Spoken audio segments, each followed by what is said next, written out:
Я понимаю, да, мне просто надо было нам тогда. Мы участники сейчас семинара, который, соответственно, там российско-украинский семинар, который я... Давайте лучше так, что там Андрей Пенковский, я думаю... Достаточно известно. Хорошо. Политический аналитик, да, просто политический аналитик? Андрей Пенковский. І ще невелике така. And there's another bit of information. Andrey Piontkovsky, a political analyst, will take part in this briefing.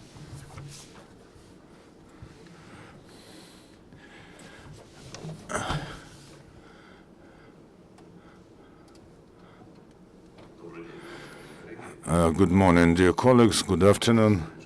Our today's meeting is linked to the fact that yesterday there was a joint Russian-Ukrainian seminar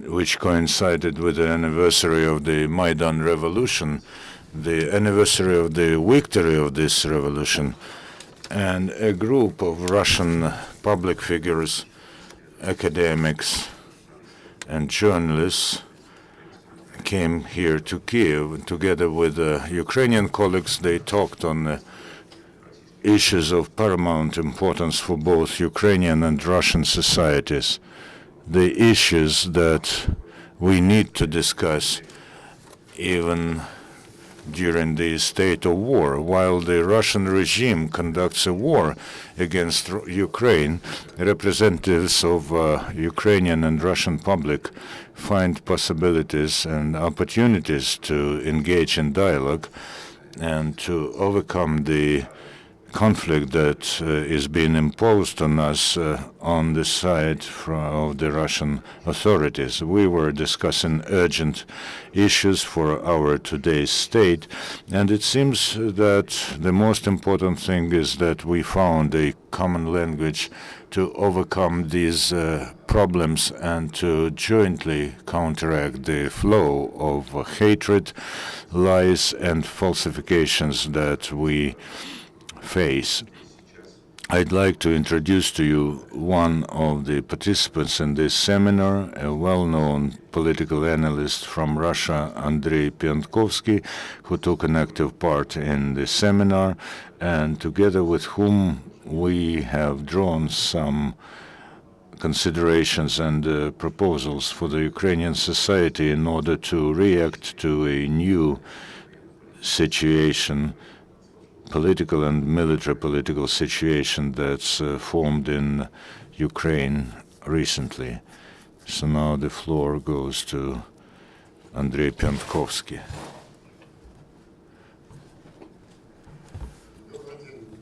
Good afternoon, dear colleagues. One of the topics that were discussed at yesterday's roundtable was today's strategy of Putin's regime, which aims at destroying Ukraine as a independent state and to block the European vector of the development of the Ukrainian state. We remember that in April or May, in the to say post-Crimean euphoria, Putin and Crimean leadership were thinking seriously about the realization of the so-called Novorossiya plan, a practical annexation of 6 to 8 Ukrainian regions. In almost all of these regions, there were attempts to infiltrate. There were some units of special forces there, and there was an effort to provoke mass disorders and to seize administrative buildings, and mostly they failed, and only in part of Donetsk and Lugansk regions, the structure which is being called Lugandonia now emerged, and it is now part and subject of signing international treaties and talks after they've understood that the annexation of the so-called Novorossiya failed, they resorted to a more intricate technique. After the Crimean adventure, Putin turned out to be one of the staunchest adherents of the territorial integrity of Ukraine, and all his advisors say that Russia is now almost a guarantor of the territorial integrity of Ukraine. Of course, they don't mention Crimea here. They say we do not want to annex any part of Ukraine, and this is not the goodwill of Putin or the pressure of the international community. This is a conscious strategy to create within Ukraine a tumor that controlled by Moscow that will spread instability all over the territory of Ukraine and fulfill the main task of Putin, which he has been following from the summer of 2013 when he started to intimidate Yanukovych's government to block the signing of the association agreement. This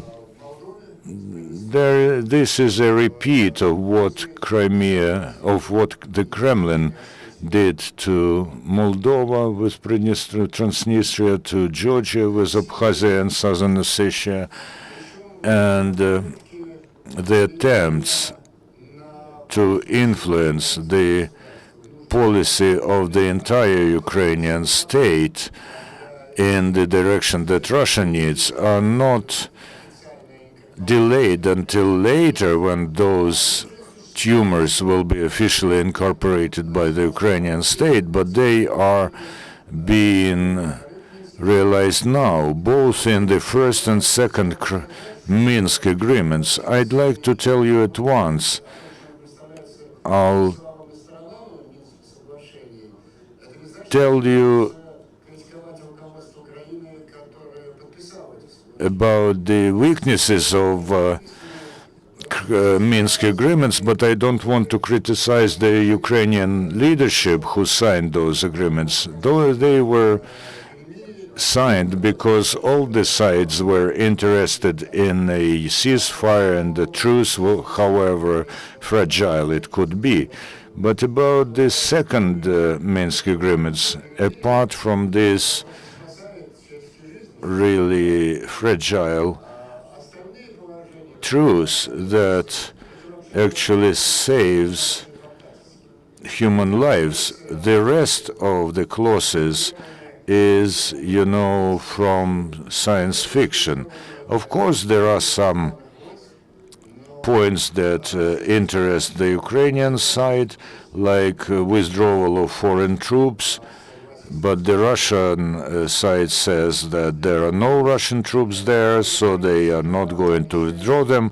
The control on the border, yes, they promise the control on the border in a year after the Ukrainian constitution is changed, and after LNR and DNR say yes, and this means basically never.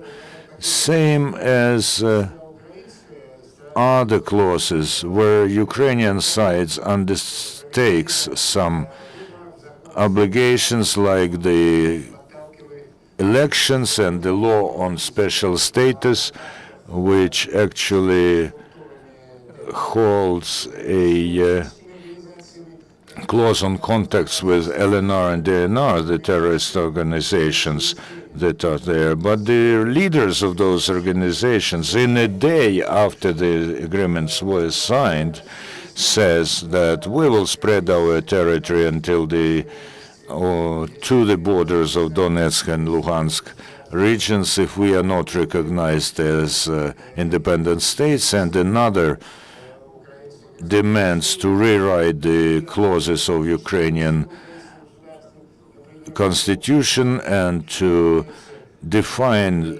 foreign policy objectives of the Ukrainian state, like non-bloc status, which Ukraine will not do. And when I say us, this is not the official position of the Russian side or Russian experts. This is a private position of myself and Andrey Illarionov as independent experts. This is emphasized.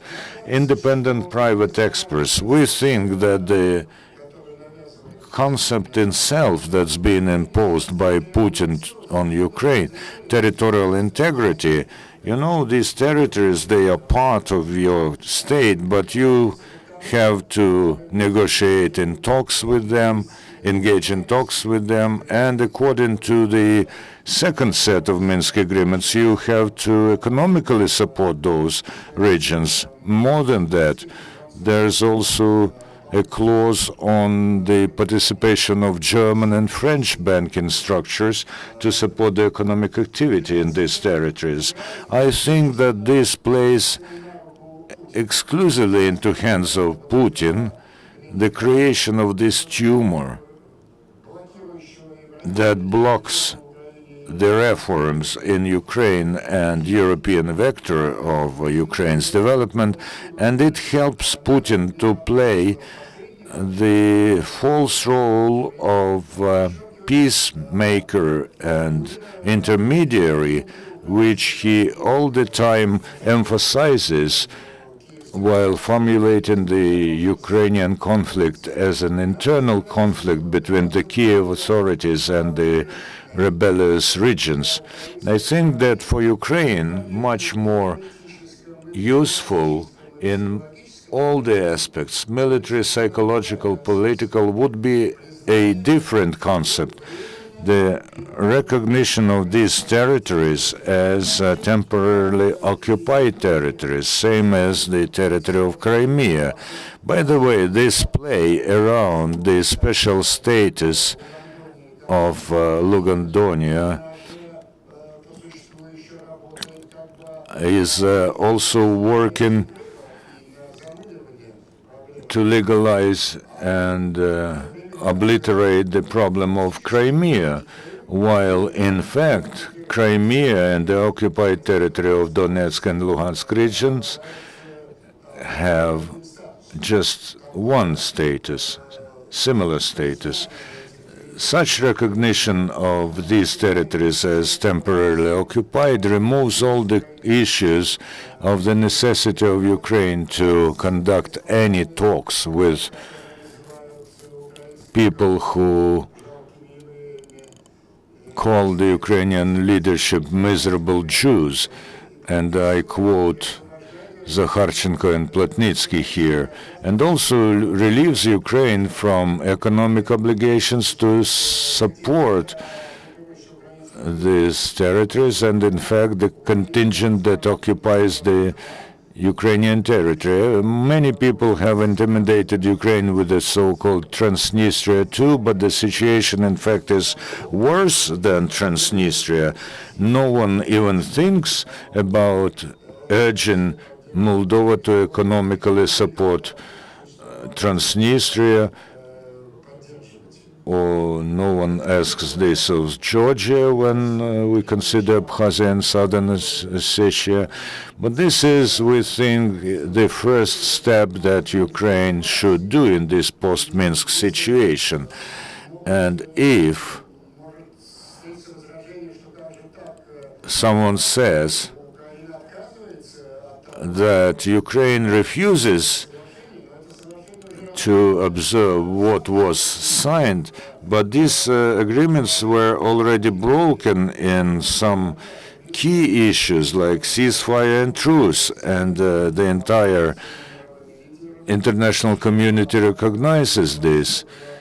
OSCE and the Council of Europe recognized that the attack on Debaltseve was a most violent, most brutal violation of the agreement on the side of rebels or separatists, whatever, and also the political statements of the LNR and DNR leaders that I quoted are convincingly telling us about the lack of any desire to fulfill Minsk agreements. There is also a second step that we think should be affected in order to create a winning scenario for Ukraine. The experience of combat actions of the recent months or almost a year has shown that the Ukrainian army is not able to conduct attacking operations against the Russian army, and there's nothing shameful in this, taking into consideration the enormous difference in material and human resources.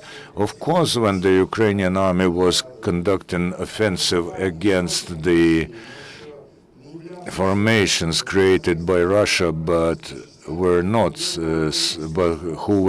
then supported by the regular Russian troops, there was an illusion of a possibility to liberate those territories in a military way, but Russia had an enormous advantage in any key moment to throw unlimited resource of regular Russian troops with the most modern equipment and arms that were amassed on the border between Ukraine and Russia, just as it happened in the end of August near Ilovaisk, and the same as it happened in February during the Debaltsevo battle. At the same time, the Ukrainian army is fully equipped to engage in strategic defense, and one of the positive results of Minsk agreements, apart from this fragile truce, is the so-called contact line of the belligerents, which is more or less recognized by the international community.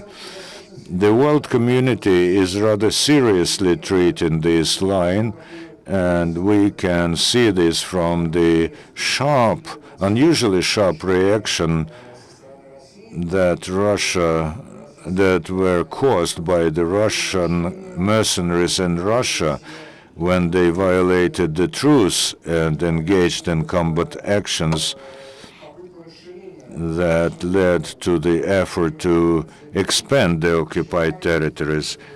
Yesterday, the State Secretary Kerry and the Prime Minister of UK made rather sharp statements that if this goes on, then there will be economic sanctions against Russia, very painful ones. This line, the Ukrainian army is fully equipped to defend this line, and at the same time the effort from the Russian army to overcome this line and to expand the occupied territory and to go to Kramatorsk or Mariupol, for instance, will cost dearly, both in casualties and in stricter economic sanctions that are going to be introduced. Besides, this strategy of active defense and abandoning for the time being of the plan to immediately liberate the temporarily occupied territories is going to help a much speedier end to the discussion about the feasibility to sell modern defense weapons to Ukraine, like radars and drones and javelins, because the argument of those who don't want to sell their equipment to Ukraine say that this will only lead to the escalation of the conflict. But within the system of coordinates that I have drawn, it is clear that the sale of weapons will not help the escalation, but will avert a further Russian expansion, because the price for this expansion in the Putin and his mafia in the life of Russian military play a very important role, but still this is a very disturbing news for the Russian society, and it is not by chance that the losses in military conflict are the most classified information in Russia. If Ukraine, and I emphasize that Crimea and the territories of Donbass have the same status of temporarily occupied territory, if Ukraine abandons this plan for the time being, does not mean that it rejects it for all the time. Ukraine will return to those territories, but with other means and in alliance with the states that will help Ukraine. First of all, the United States, who will exert diplomatic and political and other non-military pressure on the Russian Federation. So these are the considerations on the results of the second Minsk negotiations. We expressed them yesterday during the round table. This is not for the first time that we voiced them. We've been talking about this since December in a series of our interviews and articles in the Ukrainian media, but now, when we additionally presented them at the round table and today here, I think that they will cause a real interested discussion in the Ukrainian society. Thank you very much. I have a question, and I'd like you to answer this as well. Taking into consideration today's situation, is there a possibility to solve the conflict in a peaceful way? You know, the tasks of the sides in this conflict are diametrically opposed from the very start, and I emphasize this. Well, the efforts to limit the sovereignty of Ukraine were going on since 1992, but specifically to disrupt the agreement with Europe and to preclude Ukraine's movement along the European model. This started in summer 2013, and the reason is very, very important for Putin. His only task now is his life term in power, and of course the success of Ukraine in developing along the European model lines would be death for Putin, because this would have been a example for Russia. So after the success of anti-criminal revolution of dignity, the task of Putin is to destroy, or at least to break into pieces, the Ukrainian state. And Ukraine cannot reach any compromise with Putin, who follows this aim, because any failure for Putin would mean the loss of power. More than that, this is not just a Ukrainian conflict. In both his Crimean and Valdai speeches, Putin has declared, in fact, a war not only on Ukraine, but also on the world and on the West. And the Kremlin propagandists say we do not wage war with Ukraine. This is a war on the territory of Ukraine, but with the Anglo-Saxon war to protect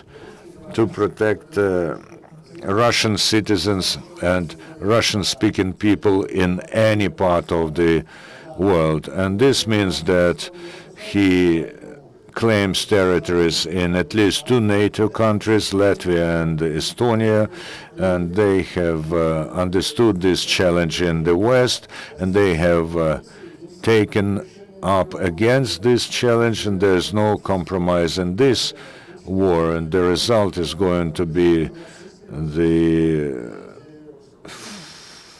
failure of Putin and the failure of his mad fascist idea of the Russian world. If we talk about the compromise between Russian and Ukrainian societies, this is not just possible, this is natural. And, you know, there's a lot of connections and links between Ukrainian and Russian societies, and we think that there are no insoluble contradictions between Russian and Ukrainian societies. They are natural allies and friends, but there is a conflict between the Russian authorities and Russian society, and Russian authorities and Ukrainian society, and Andrey Pionkovsky has dwelt on them. To my great regret, for the current Russian power, the liquidation of the Ukrainian statehood is a key task that they've been solving for the last 18 months, and they will be solving in the future.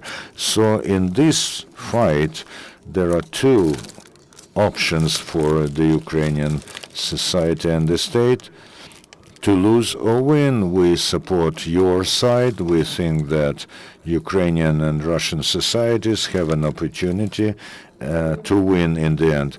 Thank you very much. Your position is really important for the Ukrainian society, and we also expect you again in the Ukrainian Crisis Media Center.